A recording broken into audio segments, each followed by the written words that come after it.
Say, hey guys, it's Klaus. Hey, let's watch Entropiated play his IS-2, that Russian Tier 7 heavy premium tank, part of the Berlin Quartette. And while we do that, let me spout off about a particular subject, and that is premium tanks in this game.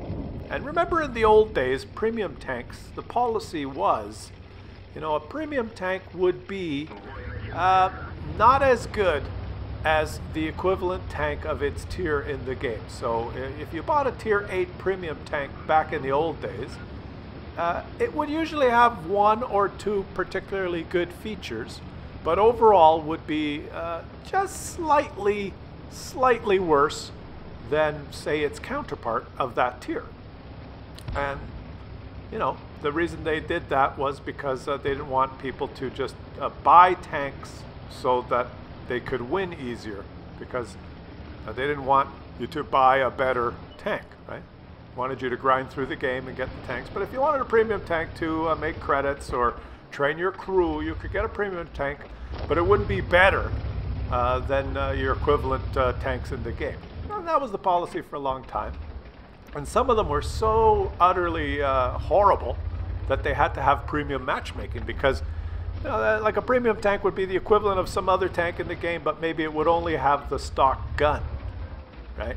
And then it would get premium matchmaking, so you wouldn't have to face higher tiers and blah, blah, blah. Anyway, that was the policy.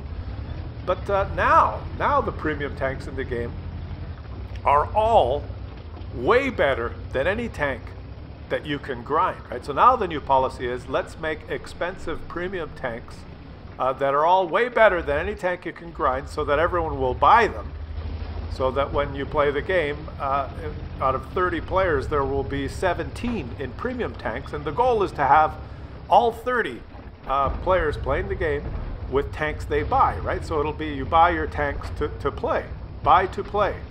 30 premium tanks in 15 versus 15. Eventually you won't grind fucking anything, right? That's the way it's going. But when did this kind of start, this trend? I believe it started with the Berlin Quartette. The Berlin Quartette was the first, it was kind of the trial. And what they did was they said, let's make a package of tanks, 4 tanks. And all 4 of them will be slightly better than their counterparts in the game. Let's make 3 of them Russian and 1 British one. We won't make, you know, 1 American one, 1 French one. Let's make 3 Russian ones and 1 American one. I mean British one, sorry. That would have been a travesty. So the IS-2 is equivalent to the IS, but it has better armor. And it's like generally slightly better than the IS. The Cromwell B is the equivalent of the Cromwell, but it's better than the Cromwell, right? That's the way they decided to do it. And it was a huge success. People loved the Berlin Quartette, and we're going to watch this IS-2 kick ass. But anyways, so now, you know, I'm not ranting or trying to change Wargaming's policy, or just trying to understand the direction that things are going and explain things for you guys.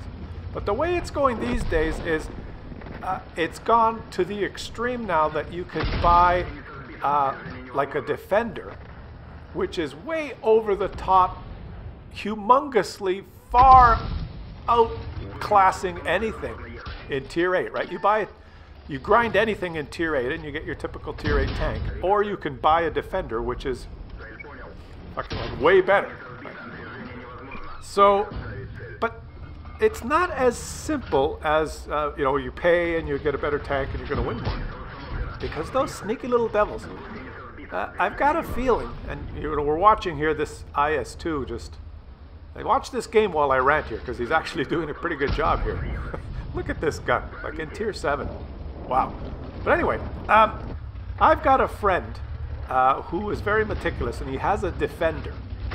And he keeps very meticulous records of his games. Like, he's a really weird guy, right? He writes down lots of different statistics on every game that he plays, and he keeps a spreadsheet in Microsoft Excel.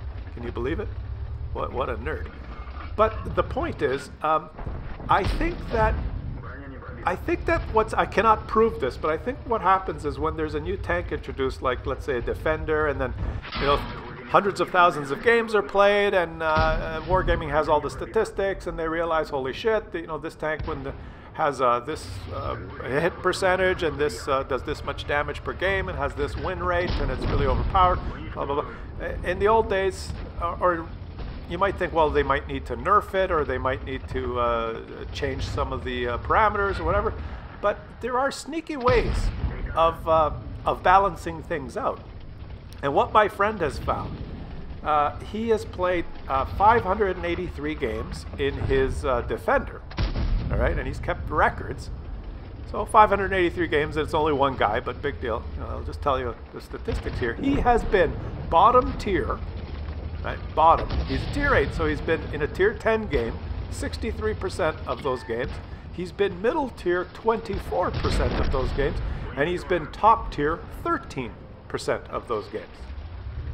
I know it's just one guy, and it could be an anomaly, and yeah, if he plays 10,000 games, it might even out. I thought you were supposed to be bottom tier 33%, middle tier 33%, and top tier 33%, like an equal chance. But no, he's been bottom tier 63% of the time. Okay?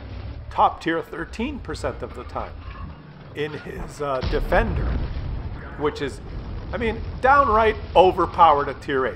If he was top tier 63% of the time, he'd fucking win all those games.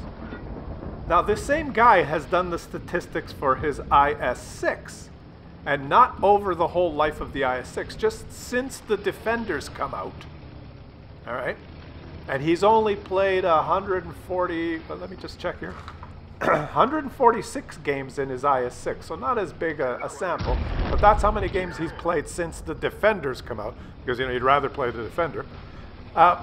But in the IS-6, he has been top tier for 66% of his games. 66% of the time, top tier, okay? And the other, it's got preferential matchmaking, but he's been top tier more often than being in the middle.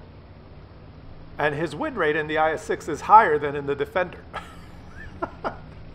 So, I'm not, I don't know what the secret matchmaking, how it works, or, how they do things.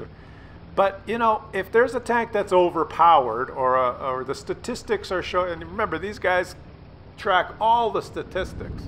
If there's one where the statistical anomaly, there's a bulge in the bell curve somewhere, you don't necessarily have to come right out and nerf a tank or buff a tank, right? There's different ways in the background of manipulating things, and I know that this does not prove anything. It's just one example. I do not keep detailed statistics of my games. I don't give a flying fuck. But this nerd friend of mine, he records everything, and it just seems a little weird that. And leave a comment in the comment section whether this happens to you. If you own a Defender,